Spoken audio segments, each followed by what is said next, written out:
الحمد لله والصلاة والسلام على رسول الله وعلى آله وأصحابه ومن والاه أما بعد ዛሬ በአላህ ፈቃድ ከአልሙኒራ ፊ ሙሂሚ ዒልሚ ሲራ መጽሐፍ ከ15 እስከ 18 ያሉትን ምንማማር ይሆናል።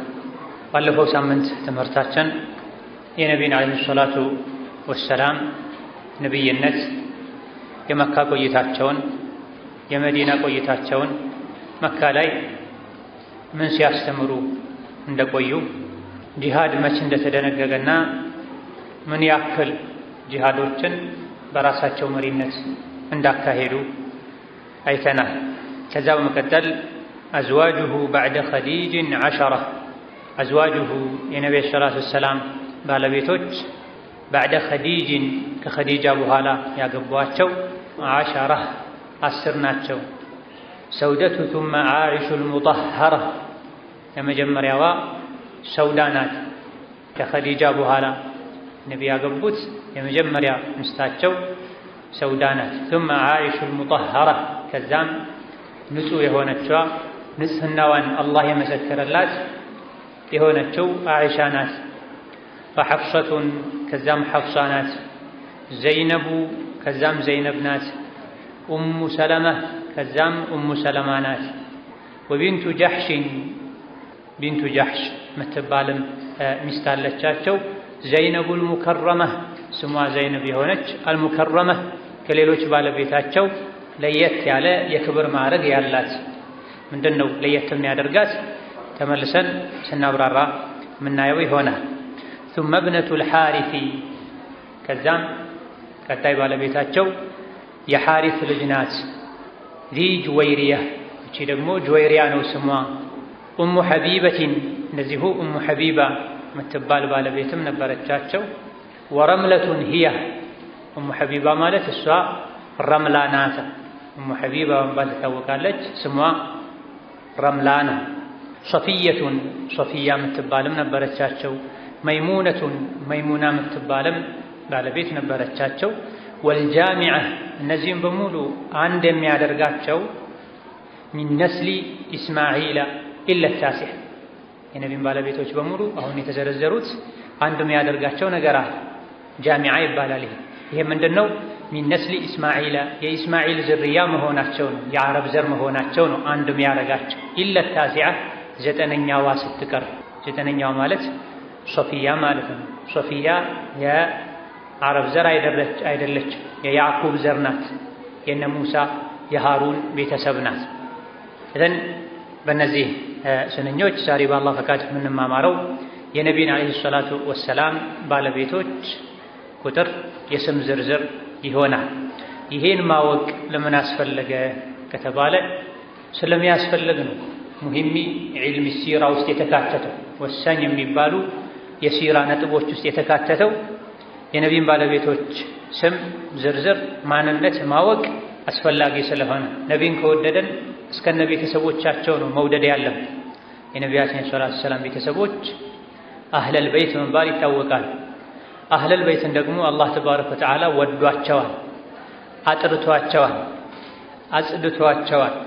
ኢነማ ዩሪዱ ላሁ አን ዩዝሂበ ዐንኩም ሪጅሰ አህለል በይቲ ወዩጠሂረኩም ተጥሂራ። የነቢዩ ሰለላሁ ዐለይሂ ወሰለም ባለቤቶች አህለል በይት ናቸው። አህለል በይት አላህ የመረጣቸው ያጸዳቸው ሰዎች ናቸው። ነቢዩ ሰለላሁ ዐለይሂ ወሰለም አህለል በይቴን አደራ ብለዋል። አህለል በይቴን አደራ ብለዋል። እሳቸውን እንደምንወደው የእሳቸውን ቤተሰቦች እንድንወድ አዘዋል። አሻሂድ ሙስሊም በሙሉ ወንድም ይሁን ሴት፣ ሕፃንም ይሁን አዋቂ ነቢዩን እንደሚወደው ነቢዩን እንደሚያከብረው የነቢይ ልጆችን የነቢይ ባለቤቶችን ሊወድ ሊያከብር ይገባዋል። ከሺዓዎች በተቃራኒ ሺዓ ወይም ራፊዳ የሚባሉ አንጃዎች አሉ። በብዙ ነጥቦች ላይ ከነቢዩ ሱና የራቁ በል እንደውም በበርካታ ነጥቦች ላይ ከእስላም የወጡ አንጃዎች ናቸው። አቡበክርን ዑመርን የሚሰድቡ ሁሉም ሰሓቦች ከነቢይ በኋላ ከፍረዋል 4፣ 5፣ 6 አካባቢ ሲቀሩ ብለው ወደ 130 ሺህ የሚጠጉ ሰሓቦችን የሚያከፍሩ አንጃዎች ናቸው። አሁን ላይ በብዛት ኢራን ላይ፣ ኢራቅ ላይ፣ ሊባኖስ ላይ፣ ሱሪያ ላይ፣ የመንም በተወሰነ መልኩ ይገኛሉ። ሸርን ራሱን ወደነው ሳይሆን ሳናውቅ እንዳንገባበት ልናውቅ ይገባናል። ሀገራችንም ላይ በትንሹ እንቅስቃሴ የሚያደርጉ አሉ። የተለያዩ አካባቢዎች ላይ በኢራን ኤምባሲ አማካኝነት የነቢዩን ሰለላሁ ዐለይሂ ወሰለም ባለቤቶች ይጠላሉ። አይሻን በተለይ ወደፊት ስልጣን ስናገኝ ማህዲ ሲመጣ አይሻን ከጉድጓድ ከሞተች ከተቀበረችበት መቃብር አውጥተን እንወግራታለን ዝሙት ሰርታለች ብለው የነቢዩን ባለቤት አላህ ጣሂራ ሙጠሐራ ያላትን በዝሙት የሚጠረጥሩ ናቸው። አቡበክር ዑመር የጀሃነም ናቸው ብለው የሚያምኑ ሰዎች ናቸውና እንደዚህ አይነት አስተሳሰብ ልንጠነቀቅ ይገባናል። በጣም የሚያሳዝነው ብዙ ሰዎች ቤታቸው ውስጥ የእንደዚህ አይነት አመለካከት ያላቸው ሰዎችን የዲሽ ቻናል ከፍተው አፋቸውን ከፍተው ያደምጣል። የሚያስተምሩ ሺዓ ናቸው፣ አይሻን የሚረግሙ ናቸው፣ አቡበክርን ዑመርን የሚሰድቡ ናቸው።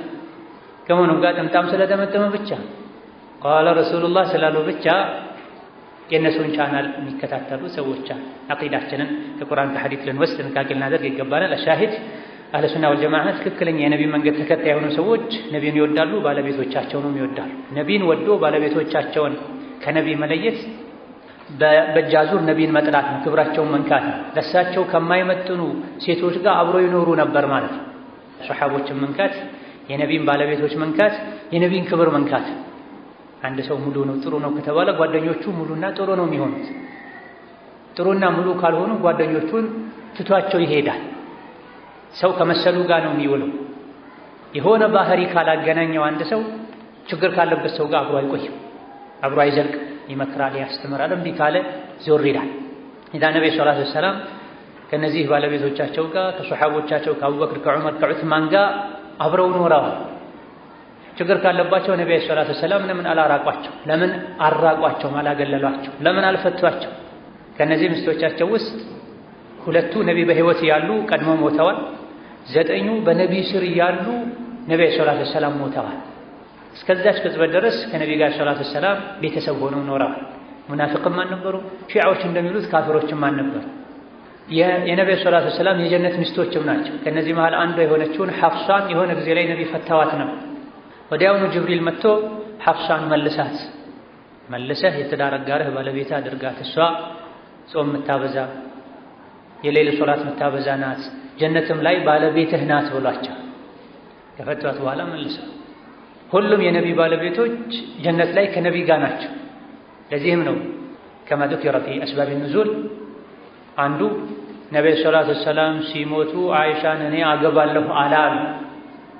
አላህ ተባረከ ወተዓላ ውስጣችሁ ላይ ያለውን ግልጽ የምታደርጉትን ያውቃል። ነቢ ከሞቱ በኋላ የነቢን ባለቤቶች ማግባት ለእናንተ አይፈቀድላችሁም የሚል የቁርአን አንቀጽ አውርዷል።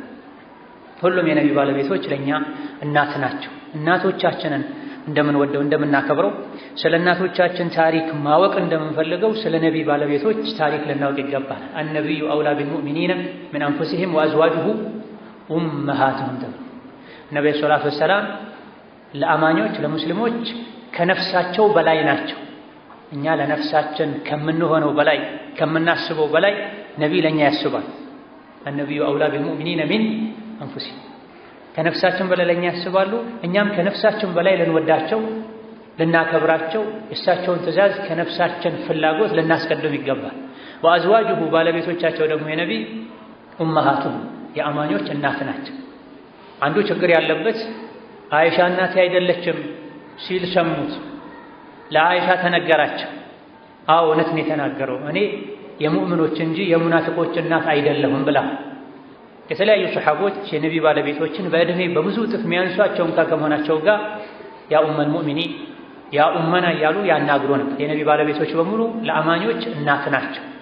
አረብ ለሆነውም ላልሆነው የሥጋ የዝምድና እናትነት አይደለም፣ የክብርና እናትን ማግባት ሐራም እንደሆነ ሁሉ እነሱን ማግባት ሐራም የሚያደርግ እናትነት ነው።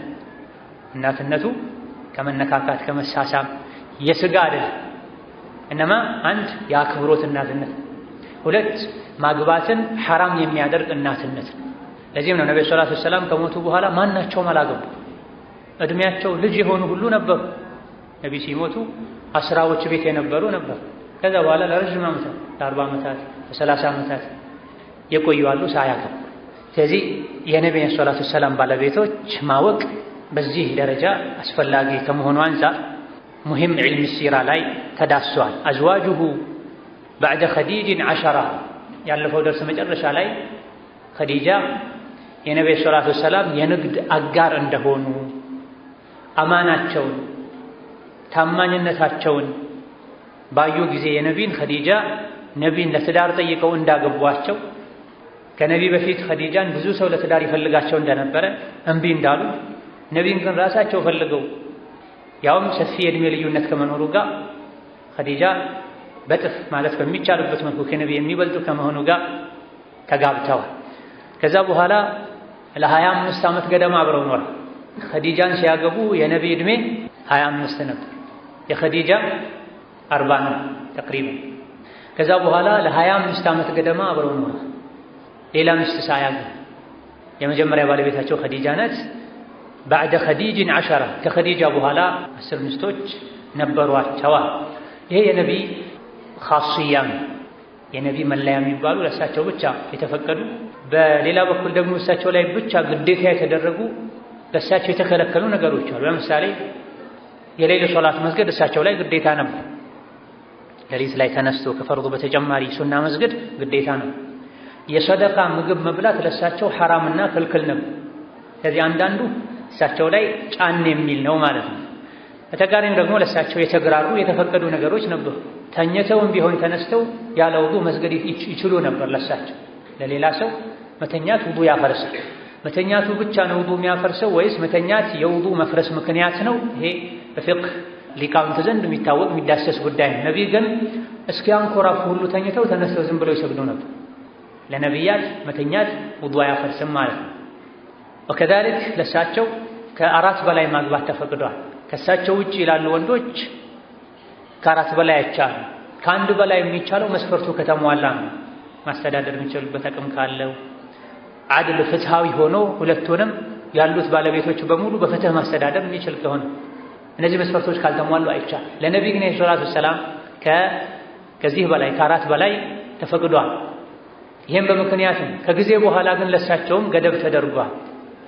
ከአሁን በኋላ ያሉ ሚስቶችህን መፍታት አትችልም፣ ሌላም ማግባት አትችልም ብሏቸዋል። ሱረቱ አልአሕዛብ ላይ ላ የሕሉ ለከ ኒሳኡ ባዕድ ወላ አን ተበደለ ቢሂነ ሚን አዝዋጅ፣ ከዛሬ በኋላ ከነዚህ ካሉ ሚስቶች ውስጥ አንዷን እንኳን መፍታት አትችልም፣ ሌላም መቀየር አትችልም ተብሏል።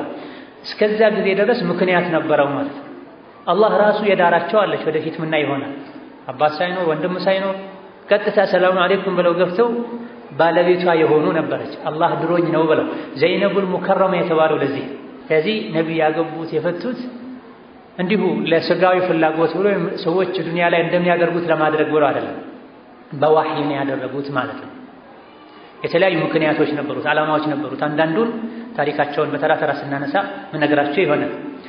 ይህ በእንዲህ እንዳለ ከአንድ በላይ ማግባት፣ ብዙ ሴት ማግባት እስላምን ነቢ ሙሐመድን አለይሂ ሰላቱ ወሰላም የሚያነውሩበት አጀንዳ አይደለም። በነቢ አይደለም የተጀመሩ። ከነቢ ሙሐመድ በፊት የነበሩ ነቢያትም ከአንድ በላይ አግብተው ነቢ ሙሐመድ ያገቡት 10 ወይም 11 ሴቶችን፣ ሱለይማን አለይሂ ሰላም 99 ሴቶችን አግብተው ሰለሞን እያሉ የሚጠሩት ማለት ነው። ሌሎችን ነቢያትም ማንሳት ይቻላል። ነቢዩ ሰለላሁ ዐለይሂ ወሰለም በተላኩበት ጊዜ ሌሎች ኩፍር ላይ ሽርክ ላይ ያሉ 10 ከዛ በላይ ነበራቸው።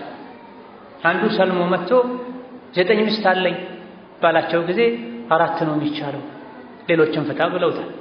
ስለዚህ ኢስላም የነበረውን ነገር አስተካከለው እንጂ አዲስ ነገር አልፈጠረም፣ አላመጣም። አሁንም ቢሆን ኢስላም ከአንድ በላይ ማግባት ይፈቅዳል ብለው የሚወርፉ በጓሮና በጨለማ በእጃዙር ያደርጉታል። በህጋዊ መንገድ ሲሆን የሚያጥላሉትና አግባብ አይደለም የሚሉት። ነብዩ ሰለላሁ ዐለይሂ ወሰለም ኸዲጃን ለመጀመሪያ ያገቧት ባለቤታቸው ስትሆን ከእሳቸው ጋር ከኸዲጃ ጋር 25 ዓመት አብረው ኖረዋል። ከሌሎች ሚስቶቻቸው ኸዲጃን ለየት የሚያደርጉ ወደ 8 ነጥቦች አሉ። ኸዲጃ ከሌሎች ከነቢ ባለቤቶች የሚለዩባቸው ወደ 8 ነጥቦች አሉ። አንደኛው ኸዲጃ የመጀመሪያ ባለቤታቸው ናት። ከኸዲጃ በፊት ነብዩ ሰለላሁ ዐለይሂ ወሰለም ሌላ ባለቤት አልነበራቸውም። ሁለተኛው በህይወት እስካሉ ድረስ ኸዲጃ እስከሚሞቱ ድረስ ነብዩ ሰለላሁ ዐለይሂ ወሰለም ሌላ ሚስት አላገቡም። ለ25 ዓመት አብረው ሲኖሩ ነብዩ ሰለላሁ ዐለይሂ ወሰለም በመካ ቆይታቸው ሌላ ሚስት አላገቡም። ሶስተኛው መለያ የአብዛኞቹ የነቢዩ ልጆች እናት ኸዲጃ ናት። ከአንድ ልጅ በስተቀር የሁሉም የነቢ ልጆች እናት ኸዲጃ ናቸው ከኢብራሂም በስተቀር። ይሄም አንድ መለያ ነው። ነብዩ ሰለላሁ ዐለይሂ ወሰለም ከኸዲጃ መለያ አንዱ አላህ ከሷ ልጅ ሰጥቶኛል ከሌሎች ያልሰጠኝም ብለው። ልጅ መውለድ የባልና ሚስትን ትስስር ያጠነክራል፣ ይበልጥ እንዲተሳሰቡ ያደርጋል። ከነቢይ በፊት ከነበራቸው ባለቤታቸው የወለዷቸው 4 ልጆችም ነበሯቸው ኸዲጃ ረዲየላሁ ዐንሃ። ከነቢይ በፊት 2 አካባቢ ትዳር ነበራቸው። ከነቢይ ግን ሰለላሁ ዐለይሂ ወሰለም ወደ 6 ልጆችን ወልደዋል። አራተኛው የኸዲጃ መለያ ከሴቶች ለመጀመሪያ ያመነች ሙስሊም ሴት ኸዲጃ ናት። ነብዩ ሰለላሁ ዐለይሂ ወሰለም ነብይ ሲሆኑ ምድር ላይ ካሉ ሴቶች ሁሉ ቁጥር 1 አማኝ ማናት? ኸዲጃ ናት። ከአክስቶቻቸውም በፊት የነብዩ አክስቶች ነበሩ። ከአጎቶቻቸውም በፊት ነብዩ ሰለላሁ ዐለይሂ ወሰለም ዋህይ እንደወረደ ኢቅራ እንደተባሉ መጥተው ሲነግሯቸው ቀድመው ያመኑት ኸዲጃ ናቸው። አጽናንተዋቸዋል፣ አበረታታቸዋል። አምስተኛው ከነብዩ ሰለላሁ ዐለይሂ ወሰለም ቤተሰቦች በተለይ ሴቶች ውስጥ ቁጥር 1 ነቢይን ዐለይሂ ሰላቱ ወሰላም የረዳች ያገዘች እንስት ብትኖር ኸዲጃ ናት። በራሷም በሐሳቧ በገንዘቧ ነቢይንና ኢስላምን የረዳች ሱሐቢያ ናት። ከማንም በፊት ከማንም በላይ። ይሄን ሁሉ ቡኻሪና ሙስሊም በዘገቡት ሐዲስ ነብዩ ሰለላሁ ዐለይሂ ወሰለም ተናግረዋል። ብዙ ጊዜ ኸዲጃ ከሞቱ በኋላ ነብዩ ሰለላሁ ዐለይሂ ወሰለም ስለ ኸዲጃ መልካምነት ያወሩ ነበር፣ ያወድሷቸው ነበር በተለያዩ አጋጣሚዎች። ሐታ የድሮ የኸዲጃ ጓደኞች እንኳን ሲመጡ ራሳቸው ተነስተው ያስተናግዷቸው ነው፣ ብሉ ይሏቸው ነው፣ እንዴት ናቸው ቤተሰብ እንዴት ነው ይሏቸው ነው። ያኔ ከተገናኘም በኋላ እንዴት ናቸው ይሏቸው ነው። ለምንድን ነው እንደዚህ አይነትን ባልቴት ሴት በዚህ መልኩ የምታናግረው ሲሏቸው እሷ በኸዲጃ ዘመን በኸዲጃ ጊዜ እኔ ጋር ትመጣ ነው፣ ስጦታ ሁሉ ይልኩላቸው ነው። ኸዲጃን የመውደዳቸው ምልክት ነው። የኸዲጃን ጓደኞች ማክበራቸው። የሆነ ጊዜ ላይ በጣም ስለ ኸዲጃ ሲያወሩ አይሻ ረዲየላሁ ዐንሃ በጣም ቀናሁና ምንድነው ስለዚህች ባልቴት ሴት ያውም በሐዲሱ ቃል መሰረት ሐምራኡ አሽድቀይን ጥርሷ የረገፈ ያረጀችን ሴት ምንድነው አስሬ የምታነሳው? ለቀድ አብደለከ አላሁ ኸይረን ሚንሃ ከሷ የምትሻለን የትዳር አጋር አላህ ሰጥቶህ ሳለ አልኳቸው። በፍጹም አላህ ከሱ የተሻለ ማንንም አልሰጠኝም ብለው ከዛ በኋላ አሁን የጠቀስናቸው አይነት የኸዲጃን መለያዎችን ዘርዝረው ሰዎች በእኔ እየካዱ አምናለች፣ ውሸታም ነህ እያሉኝ ሐቀኛ ነህ እውነተኛ ነህ ብላኛለች፣ በገንዘቧ ረታኛለች፣ ልጆችን ወልዳልኛለች፣ ከሌሎች ያልተረዘቅኩትን ልጅ ከእሷ ተረዝቄያለሁ ብለዋል ሰለላሁ ዐለይሂ ወሰለም። ይሄ ፊ ቡኻሪ ወሙስሊም ወሙስነድ ኢማም አሕመድ ወገይሪሂም የተዘገበ ነው። ከዚህ የበለጠ ውለታ መጠበቅ የለም። ነብዩ ሰለላሁ ዐለይሂ ወሰለም የተደረገልንን መልካም ነገር እንዳንክድ አስተምረውናል። መን ሰነዐ ኢለይኩም ማዕሩፈን ፈካፊኡሁ ብለው መልካም ነገር ያደረገላችሁን ሰው ውለታውን መልሱለት። ያደረገላችሁን አይነት መልካም ነገር አድርጉለት፣ ካልቻላችሁ ደግሞ ዱዓ አድርጉለት ውለታውን መልሻለሁ እስክትሉ ድረስ ብላ። ከውለታ መክፈል አይነት አንዱ ውለታ የዋለልንን ሰው መልካም ጎን ለሰዎች መናገር ነው። ወከዛልክ ከኸዲጃ መለያ አንዱ ጅብሪል ዐለይሂ ሰላም ለየት ባለ መልኩ ሰላምታ ልኮላቸዋል። ሰባተኛው ከዚህ ተያይዞ ያለው በጀነት አብስረዋቸዋል።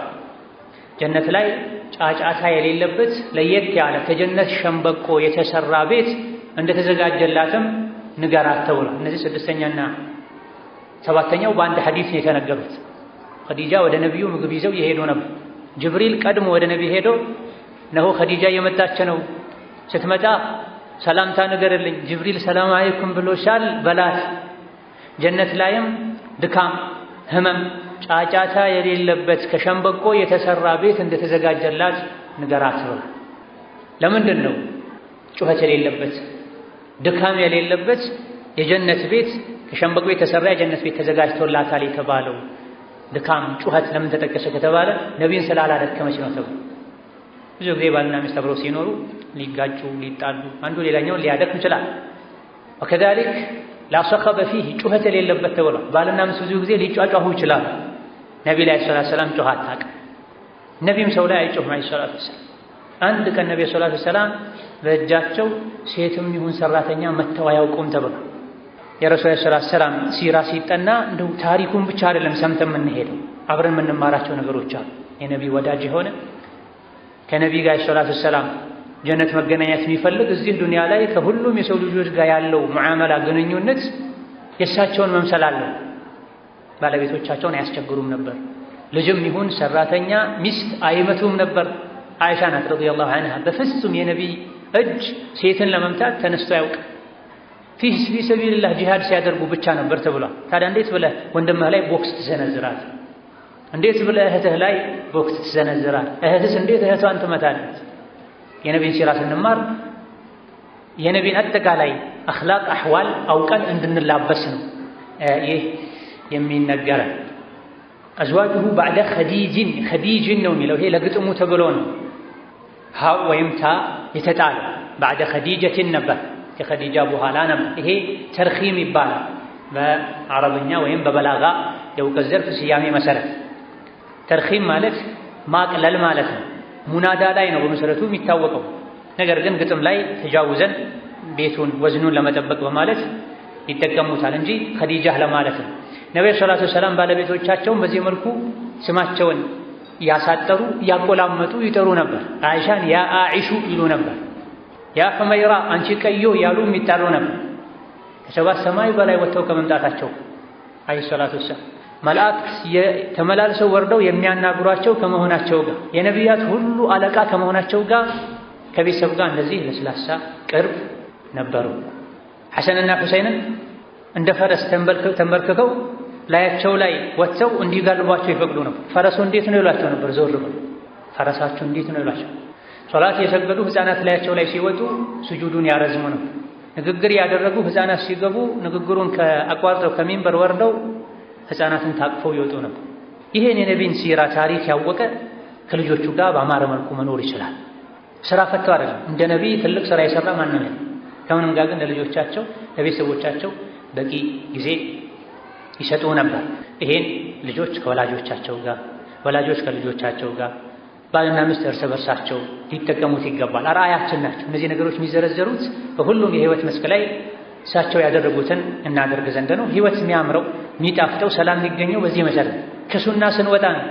የእርስ በርሳችን ግንኙነት የሚበላሽ የወላጆች ከልጅ ጋር፣ የልጅ ከወላጅ ጋር፣ የባልና ሚስት የእርስ በርስ ግንኙነት የሚበላሸው ከነቢዩ ሰለላሁ ዐለይሂ ወሰለም ሱና ስንርቅ ነው። አዝዋጁሁ ባዕደ ኸዲጅን ዐሸረ ሰውደቱ ثم ዓኢሹ ሙጠሀራ ከኸዲጃ በኋላ ሰውደቱ ሁለተኛ ባለቤታቸው ሰውዳ ናቸው። ኸዲጃ ከሞቱ በኋላ ነው ሰውዳን ያገቡት።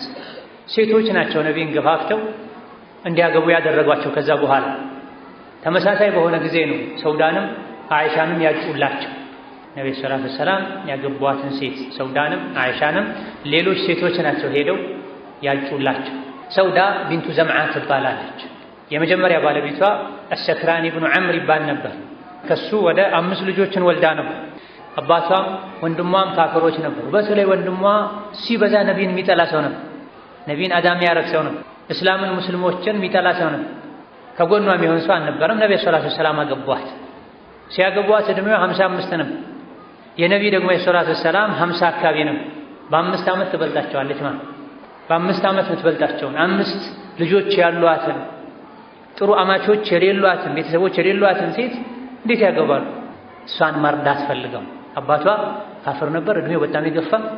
ወንድሟ ደግሞ በጣም ሙስሊሞችን ነቢይን የሚጠላ አስቸጋሪ ሰው ነበር። መግቢያ አታነም፣ ጠዋሪ አታነም። ነብዩ ሰለላሁ ዐለይሂ ወሰለም አግብተዋት ከጎኗ ሆነዋል። ሶስተኛዋ ثم عائش المطهرة ከዛም በዚህ ቅደም ተከተል መሰረት እስከ መጨረሻ ለግጥሙ ሲባል ሳይሆን እንደዚህ የተቀመጠው የነብዩ ሰለላሁ ዐለይሂ ወሰለም ባለቤቶች ቅደም ተከተላቸው እንደዚህ። የመጀመሪያዋ ማናት? ኸዲጃ። የመጨረሻዋ መይሙና ናት። 61ኛው ዓመታቸው አካባቢ ላይ ነው ያገቧት። ከ2 ዓመት በኋላ ሞቱ ማለት። ይሄ ግጥሙ ራሱ ጥሩ ነው አሰካክ። በነቢ ሚስቶቻቸውን ባገቡበት ቅደም ተከተል መሰረት ነው የተቀመጠ። ሶስተኛዋ አኢሹ አልሙጠሐራ። አኢሹ የሚለው ለግጥሙ ነው። ነቢዩ ዓለይሂ ሰላቱ ወሰላም ለማቆላመጥ ውዴታን፣ ፍቅርን ለመግለጽ ይጠቀሙት የነበረ ስያሜ። ምንም ችግር የለውም፣ በሸሪዓ አይጠላም። የሚጠላው አብዱራህማን አብዱራሂም የሚለውን አብዱላህ የሚለውን አብዲ ብሎ መጥራት፣ አብዱራህማን የሚለውን አብዱሬ ብሎ መጥራት። ሬ ፊደል አብዱሬ የሬ ፊደል ባሪያ ማለት አቤት አትበል አብዱሬ ሲሉ ይሄ ማበላሸት። በዚህ መልኩ ሸሪዓን በሚጻረር መልኩ ማሳጠርና ማቆላመጥ ይጠላል፣ ይከለከላል። ከዛ ውጪ ትርጉም በማይቀይር መልኩ መጥፎ ትርጉም የሌለው ከሸሪዓ የማይጋጭ ከሆነ አቆላምጡ፣ አሳጥሩ መጥራት ክብርን፣ ፍቅርን የሚገልጽ ስለሆነ ምንም ችግር የለውም። ሶስተኛ ባለቤታቸው አይሻ ናት ረዲየላሁ ዐንሃ። የአቡበክር ስዲቅ ልጅ ናቸው። አቡበክር ስዲቅ የነቢ ወንድም ነበር። አቡበክር ስዲቅ የነቢ ወንድማቸው ነበር። ብዙዎቻችሁ ግር ያላቸው ነው። ነገር ግን የስጋና የመዋለድ ወንድምነት ሳይሆን የመዋደድ ወንድምነት ነበር። ለዚህም ነው ለነቢ አይሻን ሄዳ ስታጭ እንዴት ወንድሜ ልጄን ያገባል ብሏል አቡበክር ስዲቅ። የነቢ ሰለላሁ ዐለይሂ ወሰለም በነቢና ባገቧቸው ሚስቶች መሃል የነበረችዋን ሴት ለጊዜው ስሟን አላስታውስም ሄዳ ልጃቸውን ለነቢ ዳሩ ስትላቸው እንዴት ወንድሜ ልጄን ያገባል ብላ። ኢስላም ከመጣ በኋላ ወንድማማችነትን መዋደድን አጠናክሯል፣ መክሯል፣ አዟል። ነገር ግን እስካልተዋለዱ ወይም ጡት እስካልተጣቡ ድረስ የወዳጅነቱ ወንድማማችነት መጋባትን እንደማይከለክል ነብዩ ሰለላሁ ዐለይሂ ወሰለም አስረድተውታል። አይሻን ነብዩ ሰለላሁ ዐለይሂ ወሰለም ለትዳር ሲጠይቁ እድሜዋ ገና ነበር፣ ልጅ ነበረች። ሲራ ላይ 6 ዓመቷ እንደሆነ ተነግሯል። የተጋቡት በኋላ ነው። ይሄ ችግር የለም። አሁንም ድረስ አረቦች ዘንድ አለ፣ ሌላም ሀገር ላይ አለ። ዝም ብለው ያጫሉ፣ ቃል ይገባባሉ በቤተሰብ ደረጃ።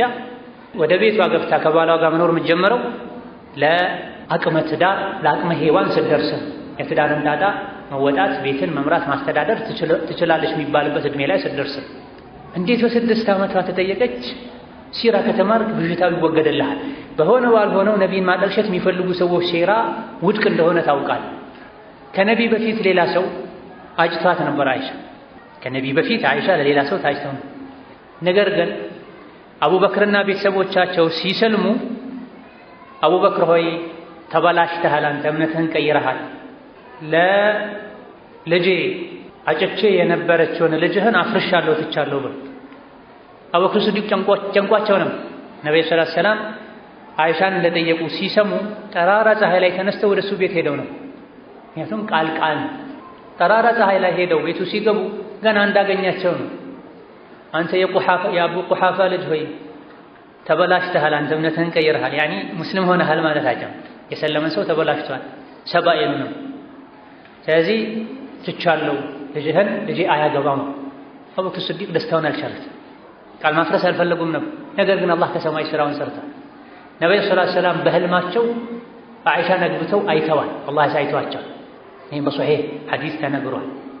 ስለዚህ ነቢዩ መሐመድ ህፃናትን ያገባል ብሎ ይጻፋል። ህፃናትን አግብቷል፣ ያለ ዕድሜ ጋብቻ አጽድቋል። የአረቦች ሀገር ባህል ነው። በ10 ዓመታቸው በ9 ዓመታቸው ልጆችን ይዶራሉ። አሁንም እኛም ሀገር አየራቸው ሞቃታ የሆነ ሀገሮች ላይ በድሎት ያደጉ ልጆችን በ12 ዓመታቸው በ11 ዓመታቸው ይዶራሉ። ያለ ዕድሜ ጋብቻ ተብሎ የሚጮኸው ለምንድን ነው? ሀገራችን ላይ ስላለን ስለምን ያደርጉት? ሁለት አይነት መመዘኛ ሁለት አይነት አይን ሊኖረን አይገባም። ከእስላም ጋር ሲነካካ ማንኛውም ነገር የአውሬ ተግባር ያደርጉታል። ከእስላም ውጪ ያሉ ሰዎች ሲያደርጉት ደግሞ አጉል ባህል ይሉታል። ለማስተካከል ይሞክራል።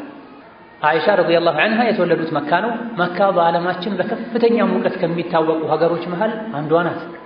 ሁለተኛው መስፈርቱ ድሎት ነው። አቡበክር ስዲቅ ያ መካ ሀብታም ነበሩ። አይሻ ረዲየላሁ ዐንሃ ነቢይ ካጯቸው በኋላ ወዲያው አላገቡም። እድሜያቸው ለአቅመ ትዳር ሲደርስ መዲና ከተሰደዱ በኋላ አግብተዋቸዋል። ከሁሉም ሶሐቦች የበለጠ እውቀት የነበራቸው ሴት ናቸው አይሻ። አይሻን ያገቡበት አንዱ ምክንያት ከአቡበክር ስዲቅ ጋር የነበራቸው ግንኙነት የጠበቀ እንዲሆን። ይሄ አረቦች ዘንድ የተለመደ ነው፣ ሌላም ቦታ የተለመደ ነው። ሁለት ሰዎች ግንኙነታቸውን በደንብ ማጥበቅ ከፈለጉ፣ ወዳጅነታቸውን ማጠናከር ከፈለጉ እህቴን ልዳር ይላሉ። ይሄ ሴትን ማርከስ አይደለም፣ ጥሩ መተሳሰሪያ አማራጭና መንገድ ነው። ነብዩ ሰለላሁ ዐለይሂ ወሰለም ከአቡበክርም ከዑመርም ልጆቻቸውን አግብተዋል። ቀጥለን ምን ጠቅስ ይሆናል ሐፍሳ የዑመር ልጅ ናቸው። ከዑመር ጋር ያላቸውን ግንኙነት በጣም እየጠበቀ ለማድረግ ተራ ጓደኝነት ሳይሆን የቤተሰብ ለማድረግ ከአቡበክርም እንደዚሁ ግንኙነታቸውን ለማጠንከር አግብተዋል።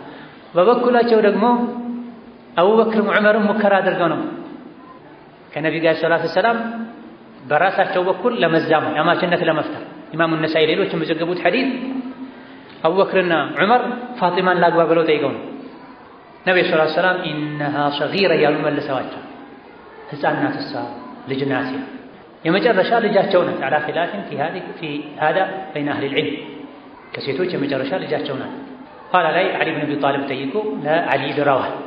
ثم عائشة المطهرة ማለት አላህ ተባረከ ወተዓላ ንጹህ ያደረጋት ያጸዳት ማለት ነው። ያጠራት ማለት ነው። ከምንድን ነው ያጠራት? እቺ ቃል ትልቅ ነጥብን ነው ውስጧ ላይ የያዘችው። ሙናፊቆች አይሻ ዝሙት ሰርተዋል ብለው አስወርተው ነው። የመዲና ሙናፊቆች አይሻ ዝሙት ሰርተዋል ብለው አስወርተው ነው። ነቢ ብዙ ጊዜ መንገድ ሲሄዱ ከምስቶቻቸው መሃል አንዷን በዕጣ መርጠው ይዘው ሄዱ ነው።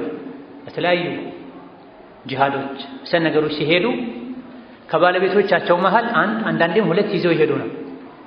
ግን ይሄን የሚያደርጉት በጣም ከአንድ በላይ ማግባት ከመስፈርቶቹ መሃል አንዱ ምንድነው ብለናል? ፍትሃዊ መሆን ነው ብለናል። እኩል ማስተዳደር ማለት ነው። መንገድ ሲሄዱ አንዷን ደብቀው ወይም በምስጢር አስቀድመው ነግረው ወይም ሌሎች የራሳቸው ጉዳይ ብለው አልነበረም የሚወስዱት። በጣ ቁርዓ ይባላል በአረብኛ። በጣ የደረሳትን ይዘው ይሄዱ ነው። በዚህ መሰረት የአይሻ ዕጣ ሆኖ ጉዞ ሄደው እየተመለሱ ሳለ አይሻ ረዲየላሁ ዐንሃ ወደ መጸዳጃ በሄዱበት አንገታቸው ላይ የነበረ ሀብል ጠፍቷቸው ነው። ሴቶች የሚጓዙበት የግመል ልዩ ኮርቻ አለ፣ ሴቶችን የሚሸፍን ማንነታቸው እንዳይታወቅ የሚያደርግ ግመል ላይ የሚጫን ኮርቻ አለ። ውስጡ ላይ ገብተው ይጓዛሉ። መጸዳጃ ሄደው ተመልሰው መጥተው ሀብሉን አጥተው ተመልሰው በሄዱበት ኮርቻ ውስጥ ያሉ መስሏቸው ጉዟቸውን ቀጠሉ። እረፍቱ አብቅተው ማለት ነው። አይሻ ጌጡን አጥተው ሲመለሱ ተጉዘዋል። ነብዩ ሰለላሁ ዐለይሂ ወሰለም ደነገጡ። እዚሁ ብተኛ ይሻለኛል፣ ሲያጡኝ ተመልሰው ይመጣሉ አሉ። ከዛው ቁጭ ባሉበት እንቅልፍ ወሰዳቸው። ሂጃብ ግዴታ ከመደረጉ በፊት የሚያውቃቸው ሶፍዋን ኢብኑል ሙዐጥል የሚባል ሰው ነበር። በባህሪው እሱ ሁሌ ከኋላ ነው የሚጓዘው። በተፈጥሮ እንደዚህ የሚያደርገው ሰው አለ። ሁሌ ሲሄድ ከኋላ ይቀር። ይሄ ሷሐቦች ዘንድ የሚታወቅ ባህሪው ነው። ቀስ ብሎ ነው የሚሄድ። ቀስ ያለ በዛ ሲያልፍ እንቅልፍ ጥሏቸው አይሻ አያቸው። ሂጃብ ግዴታ ከመሆኑ በፊት አውቃቸው ነበርና ልክ ሳያቸው ኢና ሊላሂ ወኢና ኢለይሂ ራጂዑን። ድምፄን ሲሰሙ አይሻ ደንግጠው ተነሷ። ወዲያውኑ ፊታቸውን በጅልባባቸው ሸፈኑ። ከዛ ግመሉን አመቻችተውላቸው ግመሉ ላይ ወጥተው ሶፍዋን ከፊት ግመሉን እየመራ አይሻ ግመሉ ላይ ሆነው ተጓዙ። ነብይ ጋር ደረሱ። ኢና ሊላሂ ወኢና ኢለይሂ ራጂዑን ከማለት ውጪ ሌላ ትንፍሽ ያሉት ነገር የለም። ጥሎ መሄድ አስቸጋሪ ነው። የነቢዩን ባለቤት አይሻን በረሃ ላይ ሜዳ ላይ ጥሎ መሄድ አይቻልም። ልክ ተያይዘው ከተጓዦች ጋር ሲቀላቀሉ ሙናፊቆች መጠቋቋም ጀመሩ።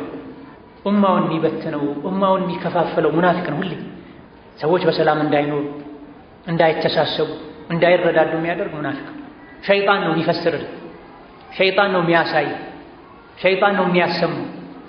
ሙስሊም ከሙስሊም ወንድሙ አንድ ነገር ካየ መጥፎ እንኳ ቢባል ጥሩ ትርጉም ሊሰጠው የሚችል ከሆነ በጥሩ መተርጎም ነው ያለበት። በሸር በክፋት በፊስቅ የሚታወቅ እስካልሆነ ድረስ። ሶፍዋን ደግሞ በፊስቅ አይታወቅም። ጥሩ ሶሐቢ ነው። ነብዩ ራሳቸው መስከረውለታል። ኋላ ላይ ሲጠረጠር በጥሩ እንጂ በመጥፎ ማላውቀው እኔ በሌለሁበት ቤቴን ገብቶ ከማያውቁ ሰው ጋር ነው ባለቤቴን የጠረጠሩብኝ ብለዋል። ወሬው ተጣጣፈ። ለረጅም ሳምንታት የመዲና ወሬ ሆነ። ሙናፊቆች አጋጋሉት። አንዳንድ ሶሐቦችም ጭምር ወሬው እውነት መስሏቸው ገቡበት። ነብዩ ሰለላሁ ዐለይሂ ወሰለም የተለያየ ሰው ጠየቁ። ወንድ ጠየቁ፣ ሴት ጠየቁ፣ ባሪያ ሁሉ ጠየቁ። አንዳንድ ወንዶች ሴት ጠፋ እንደ ያ ረሱላህ አሏቸው። እስከ መጨረሻ ላይ አይሻ ቀር ይላቸው ነበር። ሐታ ነብዩ አሟቸው ወደ መስጂድ አስደግፈው የወሰዷቸው ሰዎችን ሲጠቅሱ የአንደኛውን ሰው ስም ጠርተው የዚህን ሰው ስም አልጠሩም። ያኔ ሴት ጠፋ እንደ ያለውን ሰው ማለት ነው። ትዳር የሚያሳጣኝ ነበር ያው ፍታ ማለት ነው ማለታቸው። እነ ዘይነብን ሁሉ ጠይቀዋል። ያ ረሱላህ እኔ ከአይሻ ጥሩ ነገር እንጂ አላውቅም፣ ምላሴ አይኔን ጆሮዬን ጠብቃለሁ ብላ ቤት ውስጥ ያለች አገልጋይ ሁሉ ጠይቀዋል። ስለ አይሻ መጥፎ ነገር ታውቂያለሽ እንዴ? ኧረ እኔ ከአይሻ ምንም መጥፎ ነገር አላውቅም። እንደው እሷ ላይ ያለ መጥፎ ነገር ሊጥ ያቦካች ሳለ ጥላው ሄዳ በጎች መጥተው ይበሉባታል። ይሄን ነው ከሷ መጥፎ ነገር ነው ብላ በዚህ ደረጃ ንጹህ ናት ማለት ነው አይሻ። የአንዲትን ሴት ማንነት በሚገባ የምታውቀው ማናት? ሰራተኛዋ ናት። ምናልባት ከልጆቿም በላይ ልጆቿ ፊት ማትሆነውን ያክል ልጆቿን ልትፈራና አንዳንድ ነገር ልትተው ትችላለች። ሰራተኛዋን ግን ምንም አታመጣም በማለት ትፈራለች በማለት ሰራተኛ ፊት መሆን የሌለበትን የሚያደርጉ ይኖራል። ሰራተኛዋም ከአይሻ እሷ ጋር ያለ ጥፋት ቢበዛ ትልቅ ጥፋት ምለው ልጥ ያቦካች ጥላው ሄዳ በጎች ይበሉባት ሊሆንም አይችልም እንጂ ለነቢይ አላህን ሄዳላቸው የጀነት ሚስታቸው። ነገር ግን አላህ አንዳንዴ ለፈተና ትልልቅ አደጋዎች እንዲከሰቱ ያደርጋል። ነቢይ ተፈተነው መጨረሻ ሚንበር ላይ ወጥተው በቤተሰቤ የተበደበጥኩኝ ነው የሚበደብጡኝ ሰዎችን መላበሉልኝ ብላ ከብዙ ሳምንታት ፈተና በኋላ አላህ ቁርአን አውርዶ አይሻ ረዲየላሁ ዐንሃ የጠራች እንደሆነች ከእሷ ጋር የታማውም ሰው የጠራ እንደሆነ ያለ አግባብ የሰው ስም የሚያጠፉ ሰዎች በአዱንያ ውርደት ቅጣት በአኼራም አሳማሚ አዳብ እንዳለላቸው ተናግሯል። የተወሰኑ ሰዎች ነብዩ ሰለላሁ ዐለይሂ ወሰለም ቀጥተዋል፣ ገርፈዋል። ለዚህ ነው ምን የተባለችው? ሙጠሃራ የተባለችው የጠራች አላህ አጥርቷታል። ክብሯን እንዳለ የነቢይን ክብር እንዳልነካች ሐራም ላይ እንዳልወደቀች አላህ መስክሯል። አላህ አይሻን ቁርአን ላይ ንጽህናዋን መስክሮ ሳለ አሁንም ዝሙተኛ ናት የሚል ካፍር ይሆናል። ለዚህ ነው ቅድም ሺዓዎች በአንዳንድ ነጥቦች ላይ ከሱና ወጥተዋል፣ በአንዳንድ ነጥቦች ላይ ከእስላምም ወጥተዋል ያልኳቸው። ቁርአን አይሻን ንጹህ ናት ብሎ ሳለ አይሻ ዝሙተኛ ናት ያለ ይከፍራል። አላህ አንድን ባሪያ ሲወደው በሚወደው ነገር ይፈትነዋል። አይሻ ከማንም በላይ ከምስቶቻቸው የሚወዱት ቁጥር አንድ ማንን ነው? አይሻን ነው የሚወዱት። ካሉ ሴቶች ሁሉ ተመርጦ ፈተናው ያረፈው እሷ ላይ ያ ሁመይራ ያ አኢሽ ይሉ እንዳልነበረው ከይፈ ሀዲቺ እንዴት ናት ሁሉ ያሉ ይወጡ ነበር። ነብዩ ሰለላሁ ዐለይሂ ወሰለም የተባለ የሆነ ነገር በጣም ከብዷቸው በወሬው ውስጣቸው ከመታመሙ የመጣ አይሻ ታመው ተኝተው ነው። መጨረሻ ፍቀድልኝ ቤተሰቤ ጋር ሄጄ ያስታሙኝ ብለው አስፈቅደው ነብዩ ሰለላሁ ዐለይሂ ወሰለም እቺ እንዴት ናት ያሉ ይወጡ ነው። ስማቸውን ሁሉ አይቀርም። አድርገሽው ከሆነ ንገሪኝ እስትግፋር ጠይቅልሻለሁ ሁሉ ብላ ነብዩ ሰለላሁ ዐለይሂ ወሰለም የሩቅ ምስጢር አያውቁም ማለት ነው። አላህ ያሳወቃቸውን ያክል እንጂ ካልሆነ ይሄን ሁሉ ሳምንታት ለምን ይሰቃያል? ለምን ይረበሻል? አድርገሽው ከሆነ ንገሪኝ እስትግፋር አድርግልሻለሁ እንዴት ይላል? ዛሬ ወልዮች የሩቅ ያውቃሉ፣ ይፈውሳሉ፣ ልጅ ይሰጣሉ። ነብዩም ከአላህ ያሳወቃቸውን እንጂ አያውቁም አለይሂ ሰላቱ ወሰላም። ከዛም አራተኛዋን ባለቤታቸውን ፈሐፍሰቱን ብለው ጠቅሰዋል። ሐፍሳ ቢንቱ ዑመር ኢብኑ አልኸጣብ በመባል ይታወቃሉ። የታወቁ የትልቁ የዑመር ኢብኑ አልኸጣብ ልጅ ናቸው። ኹነይስ ኢብኑ ሁዳፋ የሚባል ባል ነበራቸው። መጀመሪያ ሐፍሳ ከነቢይ በፊት ሌላ ትዳር ነበራቸው። ነብዩ ሰለላሁ ዐለይሂ ወሰለም የተኛዋም ሴት ያለ ትዳር እንድትቆይ አይፈልጉም ነበር። የሆነች ሴት ተፈታች ወይም ባሏ ሞተ ሲባል ቶሎ እሷን ለመዳር ጥረት ያደርጉ ነው። እሳቸውም ከአንድ በላይ ያገቡበት አንዱ ምክንያት ይሄ ነው። ራሳቸው በዚያ ላይ አግብተዋል። የተለያዩ ሰሃቦቻቸውም ከአንድ በላይ አግብተዋል። በተለይ መዲና ግዛትን ካቋቋሙ በኋላ ሴት ልጅ ያለ ትዳር እንዳትቆይ ጥረት ያደርጉ ነበር። ሐፍሳ የመጀመሪያ ባለቤቷ አልኹነይስ ኢብኑ ሁዳፋ ሲሞት ነብዩ ሰለላሁ ዐለይሂ ወሰለም ልዩ ከሆኑ ጓደኞቻቸው ጋር ሆነው ስለ ሐፍሳ ያወሩ ነበር። ነብዩ ሰለላሁ ዐለይሂ ወሰለም ዑመርም ዒዳዋ እንዳለቀ ልጃቸው ያለ ባል እንድትቀር አልፈለጉም ነበርና አቡበክር ስዲቅን ልጄ ነግባልኝ አሏቸው። ዑስማንን ልጄ ነግባልኝ አሏቸው። ሐቂቃ ለዘዋጅ ለጋብቻ ያለን ግንዛቤ ብዙ ሰዎች ከሸሪዓ የራቀ ዓላማው ራስን መጠበቅ ከዝሙት ዘርን ማብዛት። አባት ለሴት ልጁ ጥሩ ነው ይበጃል ያለን ሰው አግኝቶ ልጄ ነግባልኝ ቢል እናት ልጄ ነግባልኝ ብትል ምንም ችግር የለም። ዑስማን መልስ አልሰጡም፣ ዝም አሉ። ዑመር ተሰማቸው። ዑመርን የሚያክል ጀግና ታላቅ ሰው ዝቅ ብለው ልጄ ነግባልኝ ብለው ዝም ሲሏቸው ተሰማቸው። የአቡበክርም የዑስማንም መልስ ተመሳሳይ ዝም እሺም አይመላል። ቅድምም ብያቸዋለሁ። ነብዩ ሰለላሁ ዐለይሂ ወሰለም ልዩ ከሆኑ ጓደኞቻቸው ጋር ሆነው ስለ ሐፍሳ ያወሩ ነበር ብያቸዋለሁ። ልዩ ጓደኞቻቸው መሃል አንዱ ማን ነው? ዋናው አቡበክር፣ እንደዚሁ ዑስማን። አቡበክርና ዑመርን ለምንድን ነው ለዳዕዋ ሌላ ሀገር ማትልካቸው ሲባሉ አይኔ ናቸው ጆሮዬ ናቸው እኮ ብለው ረዳቶቼ ናቸው ብለው ሌሊት ላይ ሁሉ ያመሹ ነበር። ከነብዩ ሰለላሁ ዐለይሂ ወሰለም ከአቡበክር ጋር ሌሊት ላይ ያመሹ ነበር። ለረጅም ሰዓት ይቀመጡ ነበር። ሹራ እያደረጉ በዳዕዋ በዲን ጉዳይ እየተመካከሩ። ስለዚህ ዑመር በሌሉበት ስለ ልጃቸው ተወርቷል ማለት ነው። ነቢና ዑስማን በአቡበክር ዝም አሏቸው። ብዙም ሳይቆይ ነብዩ ሰለላሁ ዐለይሂ ወሰለም ሐፍሳን ለትዳር ጠየቁ። አለቀ ጉዳዩ፣ ተጋቡ። ከዛ ቀደም ዝም ያሉት አቡበክርና ዑስማን አሁን አፋቸው ተፈታ። መተህ ልጄን አግባልኝ ስትለኝ ዝም ያልኩት ነብዩ ሰለላሁ ዐለይሂ ወሰለም ስለ ሐፍሳ ሲያወሩ ስለሰማሁኝ ነው፣ የነቢይ ምስጢር ደግሞ ማባከን ስለሌለብኝ ነው ብለው ኩዳል። ሲራ ብዙ ነገር ያስተምረናል። ምን ከለከለው? አይ እኔ አላገባም ነቢ ያስበዋታል ማለት ይችል ነው። የነቢይ ምስጢር ላለማውጣት ዝም ብሏል። የነቢይ ምስጢር ከማወጣ ነገ ዑመር ደግሞ ሐቁን ሲያውቅ ስለሚረዳኝ ለጊዜው እሱ ቢከፋ ይሻላል ብሏል። ይሄ አቅል ነው፣ ዲን ነው። ጓደኛህ ለማንም አትንገር ብሎ የነገረህን ነገር ልትናገር አይገባም። ይሄን የሚያደርግ ሰው ኢማን የለውም ማለት ነው። ምስጢር ነው ተብሎ ከተወራ አንድ ነገር ለማንም አይነገር። ምስጢርን መጠበቅ የኢማን አካል የአኽላቅ ማማር፣ በተለይ የቤተሰብ ምስጢር ሲሆን ልጆች ወላጆቻቸው ቤት ውስጥ የሚያወሩትን የሚያደርጉትን ውጭ አውጥተው መናገር የለባቸው። ለራሳቸው ክብር ያሳጣቸዋል። አደብ የለውም፣ ክብር የለውም፣ የቤቱ ምስጢር ውጭ አውጥተው ይናገራል ያስበላቸው። ወከዛልክ ባልና ሚስት በመካከላቸው የሆነውን ነገር ፈጽሞ ሊናገሩ ጭራሽ አይገባም። በተለይ ጓዳ ላይ የሚሆንን ነገር ጓደኛም ከጓደኛው ጋር ምስጢሬ ብሎ የነገረውን ነገር ሊናገር አይገባም። አትናገሩም ካባይለው ድምፁን ዝቅ ካደረገ ከመንገሩ በፊት ወደ ግራ ወደ ቀኝ ዞር ብሎ ካየ ኸላስ ምስጢር ልብ ውስጥ ሊቀብረው ይገባል ተብሏል። ሐፍሳ ረዲየላሁ ዐንሃ ነቢይ ሲያገቧቸው ስንት ዓመታቸው ነው? እስቲ ሲራ የሚያውቅ የሚነግር ነቢዩ ሐፍሳን ሲያገቡ የነቢይ ዕድሜ ስንት ነበር? የሐፍሳ ስንት ነበር? ጠይብ የሐፍሳ ዕድሜያቸው 19 ነበር፣ የነቢይ 55 ነበር። የሐፍሳ 19 የነቢይ 55 ነበር። ሐፍሳ ረዲየላሁ ዐንሃ አራተኛ ባለቤታቸው ስትሆን አምስተኛ ባለቤታቸው ዘይነቡ ናት። ወሐፍሰቱን ዘይነቡ ኡሙ ሰለማ ዘይነብ ረዲየላሁ ዐንሃ ቢንቱ ኹዘይማ ናት። ሁለት ዘይነቦች ነበሯቸው ለነቢይ። ዘይነብ የሚለው ስም ሰሐቦች ዘንድ በብዛት የሚታወቅ ነው። እዚህ የተፈለገችው አምስተኛ ባለቤታቸው ዘይነብ ቢንቱ ኹዘይማ ናት። ሌላኛዋን ዘይነብ አልሙከረማ ብለው ስለገለጿት ማለት ነው። ዘይነብ ቢንቱ ኹዘይማ ረዲየላሁ ዐንሃ የነቢይ አምስተኛ ባለቤት ስትሆን ከነቢይ በፊት ዑበይዳ፣ አጡፈይል፣ አብዱላህ ብኑ ጃሕሽ የሚባሉ ባለቤቶች ነበራት። ከነቢይ በፊት ስንት ባል ነበራት? 3 ባል ነበራት። ዑበይዳ፣ አጡፈይል፣ ዑበይዱላህ ኢብኑ ጃሕሽ የሚባሉ ባለቤቶች ነበሯት። ነቢዩ ሰለላሁ ዐለይሂ ወሰለም ሲያገቧት እድሜዋ 60 ነበር።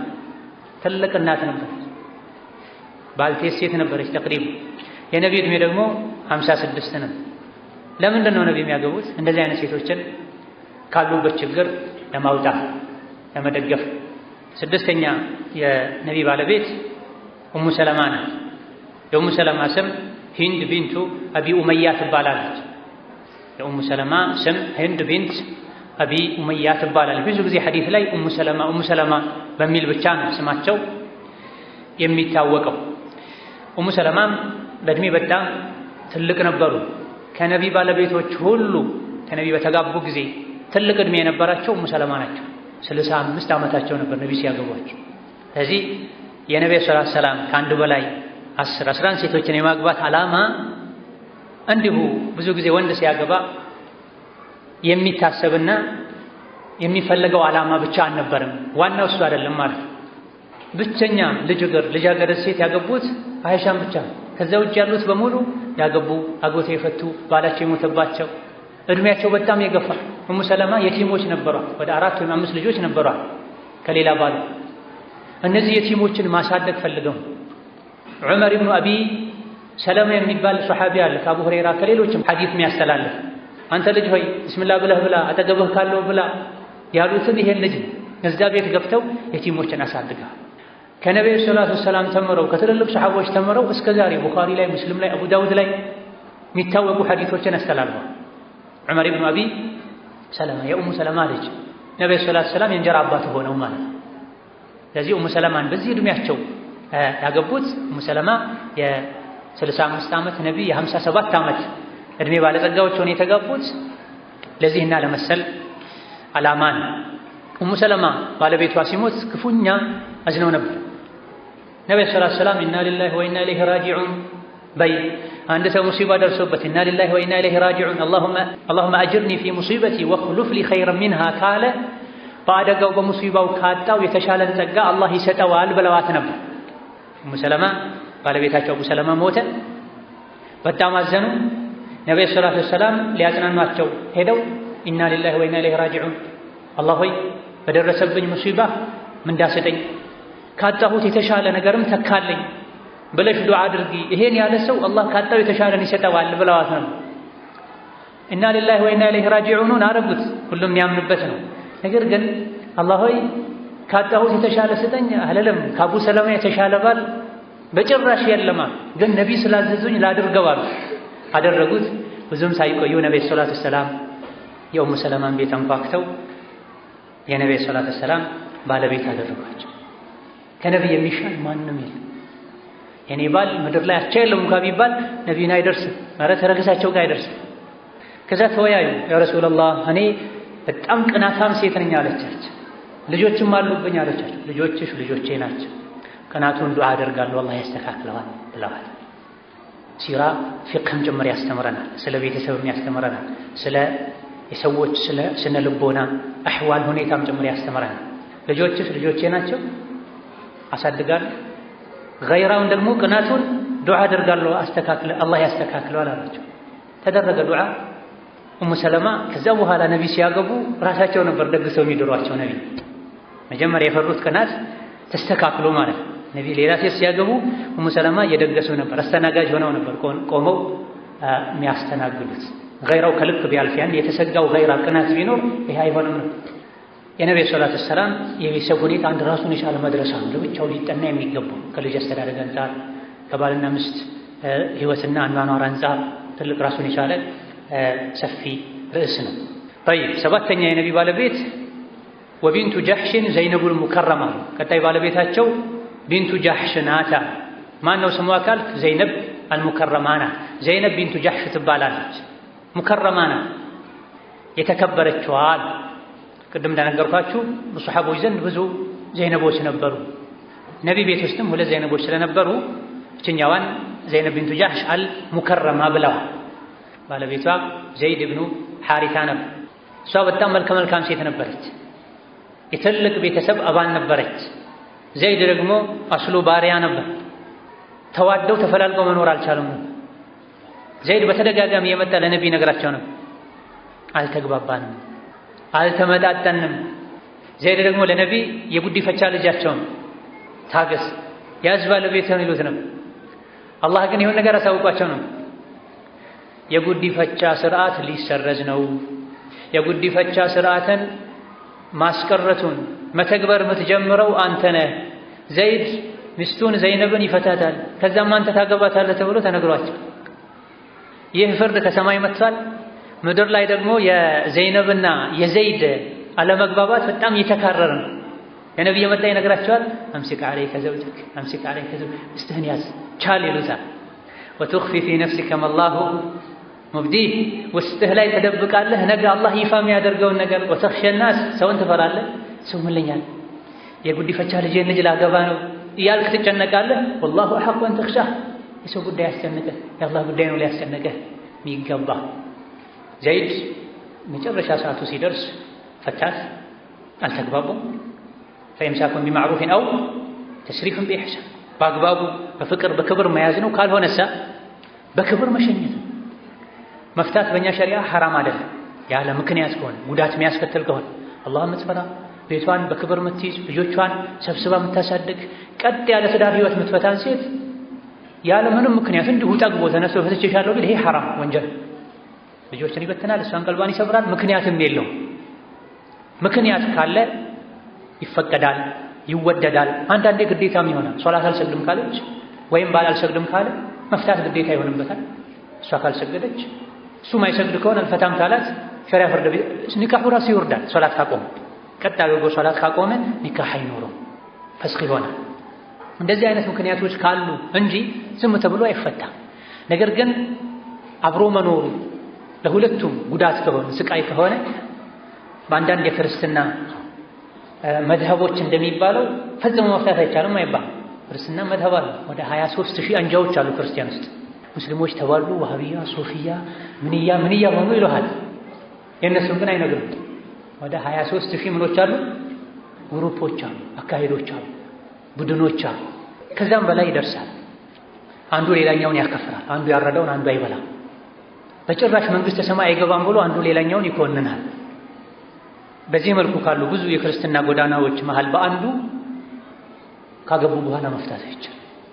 ለዚህ ሁሉ የሚሰቃዩት፣ የሚጨቃጨቁት፣ የሚፋለጡት፣ የሚራገጡት ትዳር አትለው ላጤነት አትለው። በሸሪዓ ግን እዚህ ደረጃ ከደረሰ ካሳ ሰጥቶ ማህር ከፍሎ መሸኘት። ወይን የተፈረቀ ይሁንላሁ ኩለን ሚን ሰዓት። ከተለያዩ ሁሉንም አላህ በችሮታው በሰፊ እዝነቱ ያብቃቃቸዋል። ለሱም የተሻለ ህይወት ለሷም የተሻለ ህይወትን ይፈጥራል። እየተጎዳዱ መኖር አይቻልም። ኋላ ላይ ደግሞ ከተጣጣሙ ከተፈላለጉ መልሶ መጋባት ይቻላል። አይሁዶች መልሶ መጋባት አይቻልም የሚል አቋም አላቸው። ሸሪዓ ሁሉንም ፈቅዷል። አንድ ብሎ ማግባትን ፈቅዷል። ካልተስማሙ መፍታትን ፈቅዷል። ከተፈላለጉ ዳግም መማለስን ፈቅዷል። ፍቺው 3 ካልደረሰ ማለት ማ አሕሰነሁ ሚን ዲን ወማ አሽመለሁ ወማ አውሰዐ ወላኪና ላ ነተዓለሙሁ። ዘይድ ብን ሐሪታ መጨረሻ ላይ ዘይነብን ፈታ። ነብዩ ሰለላሁ ዐለይሂ ወሰለም ቀጥ ብለው ሰተት ብለው ገብተው ሰላም አለይኩም ብለው ሚስታቸው አደረጓት። ከዛ በፊት ያሉ ሚስቶችን በሙሉ አባቶቻቸውን ጠይቀው ቤተሰብ ጠይቀው ማህር ተጥሎ ጥልፍ ተጥሎ ሰርግ ተሰርገው ነው ያገቧቸው። የዘይነብ ግን እንደዚህ አልነበር። ቀጥታ ገብተው ሰላም አለይኩም ነው ያሉት። ከዛ በኋላ ዘይነብ ሌሎች የነቢ ሚስቶች ላይ ክብር እንዳላት ተነግረ ነበር። ራሷን ከፍ ታደርግባቸው ነበር። ይገባታል፣ እናንተን ቤተሰቦቻችሁ እዚህ ምድር ላይ ነው የዳሯችሁ ከማ في الصحيح እኔን አላህ ከሰባት ሰማይ በላይ ነው የዳረኝ ትላቸው ነበር። ይሄ ነው ዘይነቡል ሙከረማ የተባለችው የተከበረችዋ ዘይነብ ማለት። አላህ አክብሯታል። በምን የዳራት? ማን ነው? አላህ ነው የዳራት። ልክ እንደ ጀነት ሴቶች ማለት። የጀነት ሴቶች የሚድረው አላህ። እዚህ ባልና ሚስት ዱንያ ላይ በኢማን በፍቅር አብረው ኖረው ሳይፋቱ ከሞቱ ጀነት አብረው ይኖራል።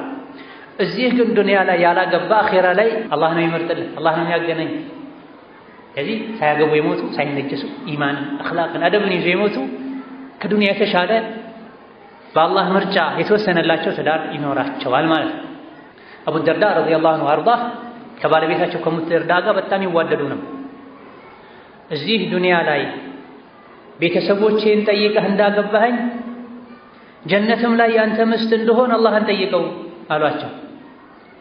ይሄን ካልሽ እኔ ከሞትኩ በኋላ ማንንም አታግቢ አሏት። አቡ ደርዳ ከሞተ በኋላ ኡሙ ደርዳ ውበት፣ አስተዋይነት፣ ዒልም የነበራቸው ሴት ነበሩና ሙዓዊያ ለትዳር ጠየቃቸው። አይ እኔ ጀነት ላይ ከአቡ ደርዳ ጋር ነው የምፈልገው ብለው መልሰዋል። መጨረሻ ካገባችው ባሏ ጋር ስለምትሆን ማለት ነው። ዘይነብ ረዲየላሁ ዐንሃ አላህ ከሰባት ሰማይ በላይ ነው የዳራቸው። ከዚህም አላህ ከዓርሽ በላይ መሆኑን በግልጽ እንረዳለን። ሐዲሱ ሰሒህ ውስጥ ያለ ቡኻሪ ውስጥ ያለ አላህ ተባረከ ወተዓላ ከዓርሽ በላይ ነው የዳረኝ፣ እናንተን ምድር ላይ ቤተሰቦቻችሁ ናቸው የዳሯችሁ ብለዋል። ዘይነብ በዚህ ከሌሎች የነቢ ባለቤቶች ለየት ያለ ክብር ያላቸው ሴት ሆነዋል። ዘይነብን ሲያገቡ የነቢ ዕድሜያቸው 58 የዘይነብ ደግሞ 25 ነበር። ልጅ ከሚባሉ የነቢ ባለቤቶች ናቸው ማለት ነው። በጣም ልጇ አይሻ ከመሆናቸው ጋር 8ኛው የነቢ ባለቤት ثم ابنة الحارث ذي جويرية ከዛም የሐሪስ ልጅ ናት። እሷም ጁወይሪያ ናት። ጁወይሪያ ቢንቱ الحارث ትባላለች። በኒል ሙስጠሊቅ ከሚባሉ ጎሳዎች ናት። ነቢን በጣም የሚያስቸግሩ ጎሳዎችም ነበሩ። እሷን ነቢ ሰለላሁ ዐለይሂ ወሰለም ሲያገቡ ይሄን የጎሳ ግጭቱን ማርገብ፣ የእሷን ቤተሰቦች ማረጋጋት፣ የእስላምን ደግነት ማሳወቅ፣ አማችነት መፍጠር፣ ወደ ዳዕዋ መጣራት ነበር የፈለጉ። ሴትን መጠቀሚያ ማድረግ አይሆንም ወይ? አይሆንም። ከሆነም የኸይር መጠቀሚያ ነው የሆነች። አባቷ ሰለመ፣ ሙሉ የበኒ አልሙስጠሊቅ ጎሳዎች ሰለሙ እሷን ሲያገቡ ነቢ ሰለላሁ ዐለይሂ ወሰለም። እሷ ከነቢ ስትጋባ የሰለሙ ሰዎችን ሁሉ አጅር ልታገኝሉ ትችላለች። ፊትናን አብርዳለች። 8ኛ ባለቤታቸው ስትሆን ከዛ በፊት ለሷም ባል ነበራት። ለጁወይሪያ ባል ነበራት። ሙሳፊዕ ኢብኑ ሰፍዋን የሚባል የትዳር አጋር ነበራት። ነቢ ሰለላሁ ዐለይሂ ወሰለም ጁወይሪያን ሲያገቡ የጁወይሪያ ዕድሜ 20 ነበር።